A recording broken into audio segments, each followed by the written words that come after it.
Ever wondered how we got from the Roman Empire to the world we know today? The answer lies in the 1,000-year period often called the Dark Ages. But it was anything but simple or dark.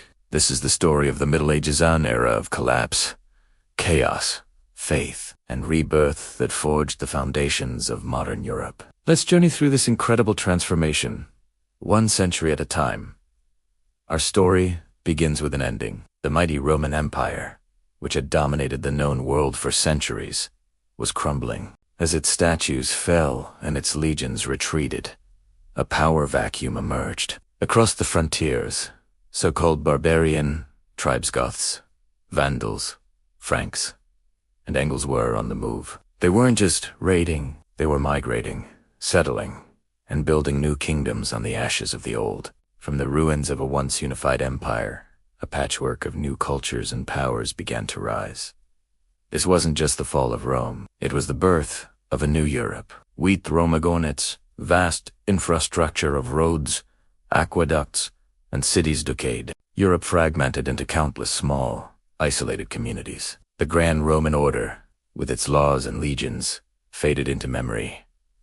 Life became local, centered on survival and the land. In this uncertain world, one institution provided a thread of continuity and hope: the Christian Church. As grand cities turned into ruins and literacy declined, faith became the bedrock of society. This was the true beginning of the medieval world, where survival was a daily struggle and the promise of heaven offered solace in a harsh reality. But the dream of a unified Christian empire wasn't dead. It was resurrected by one of the most towering figures of the entire era: Charlemagne, King of the Franks. A brilliant military strategist and a devout Christian, Charlemagne conquered vast territories, uniting much of Western Europe for the first time since the Romans. On Christmas Day in the year 800, he was crowned emperor by the Pope in Rome, a symbolic act that forged a powerful alliance between secular and religious authority. His Carolingian empire sparked a renaissance of learning and culture, preserving ancient texts and promoting education. Though his empire wouldn't last,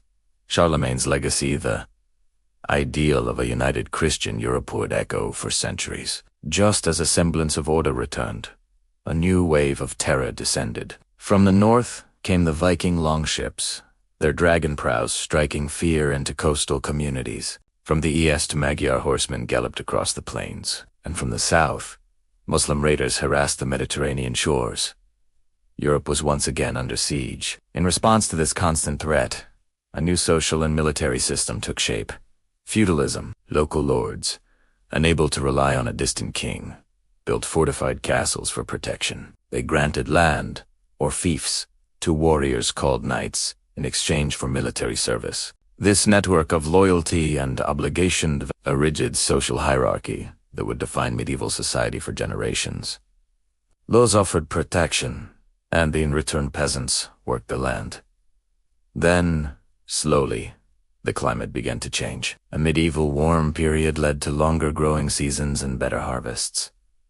This agricultural revolution was a game. Innovations like the heavy plow, the horse collar, and watermills made farming far more efficient, producing surplus food for the first time in centuries. This surplus fed a growing population and fueled the revival of towns and cities. Bustling marketplaces sprang up, trade routes reopened, and a new social class emerged: the merchants and artisans of the urban middle class. Europe was waking from its agrarian slumber, and the hum of commerce was beginning to replace the clash of swords. As Europe grew more confident and prosperous, so did its most powerful institution, the Church. After a period of internal corruption, a series of powerful popes initiated major reforms, centralizing authority in Rome and asserting the Church's power over kings and emperors. With its newfound strength, the papacy launched one of history's most ambitious and controversial movements: the Crusades. The call to reclaim the Holy Land from Muslim rule ignited the religious fervor of Europe. For 2 centuries,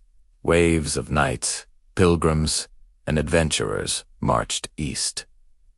The Crusades had profound consequences, fostering trade and cultural exchange, but also leaving a bitter legacy of conflict that still resonates today. While the Pope's power grew, another struggle for dominance was playing out across the continent. Ambitious monarchs in kingdoms like France, England, and Spain began the long difficult process of consolidating their power and building centralized states. Their goal was to transform their realms from a loose collection of feudal territories into unified nations under their direct control. This inevitably brought them into conflict with the powerful nobility, the dukes and barons, who fiercely defended their traditional rights and privileges. This epic tug-of-war between royal power and the aristocracy, fought in council chambers and on battlefields, would shape the political map of modern Europe. Just as Europe seemed to be on a path toward greater stability and prosperity, disaster struck. In the mid-14th century, a horrifying pandemic, the Black Death,